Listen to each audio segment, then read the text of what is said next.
Hello সবাইকে, আমি পুপু। আমার নতুন একটা ভিডিওতে তোমাদেরকে অনেক ওয়েলকাম। সেদিনকে একটু ছুটি পেয়েছিলাম আর অনেক দিন ধরে প্ল্যান ছিল কিছু গাছের চারা আনতে যাব। তাই আমি আর আমার বোন মিলে চলে গেছিলাম জিরাটের উদ্দেশ্যে, বেরিয়ে পড়েছিলাম আর কি। তারপরে রাস্তায় এরকম প্রাকৃতিক সৌন্দর্য দেখতে দেখতে আমরা চলে গেছিলাম সাহেবডাঙ্গা ফেরিঘাটে। আর এই ঘাটটা পেরোলেই কিন্তু জিরাটের মধ্যে আমরা ঢুকে যাব।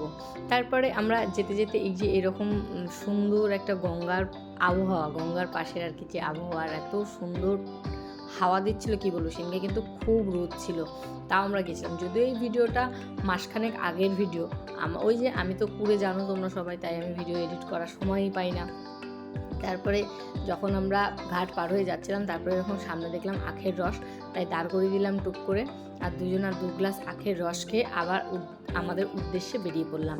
আর দেখতেই পাচ্ছ তোমরা, রাস্তার চারিদিকে শুধু নার্সারি আর নার্সারি, নার্সারি আর নার্সারি, মানে আর কিছু নেই। মানে এখানকার জীবিকাটাই না মানে এরকম নার্সারির ওপরেই চলে। মানে প্রত্যেক বাড়িতে বাড়িতে এরকম নার্সারি।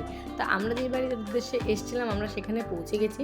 আর এখানে দেখতেই পাচ্ছ এরকম ছোট ছোট কামরাঙা গাছের চারা। আর এই দেখো কতটুকু গাছে কত সুন্দর একটা কামরাঙা ধরে আছে। কিন্তু আমরা কিন্তু কামরাঙা গাছ নিইনি, এটা বর্ষার সময় নিলে নাকি বেশি ভালো হবে, ওরাই আমাদের সাজেশন দিল। তাই জন্য আমরা আর কামরাঙা গাছটা নিলাম না। আমরা কিন্তু এই কটা গাছ নিয়েছিলাম এঁচোড় গাছ, পেয়ারা গাছ, লেবু গাছ আর কিছু ফুল গাছ নেবো ঠিক করেছিলাম, সেটা এখানে ছিল না। তাই আমরা সুন্দর করে এরকম পেপার দিয়ে মুড়ে নিয়ে ব্যাগের ভেতর, মানে একটা বস্তার ভেতর আমরা নিয়ে গাড়ির সামনে বসিয়ে নিয়েছিলাম।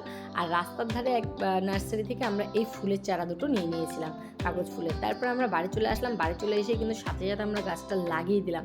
তোমরা কিন্তু বলো ভিডিওটা কেমন লাগলো। দেখা হচ্ছে খুব শিগগিরই নতুন কোনো ভিডিওর সাথে। ততক্ষণের জন্য টাটা।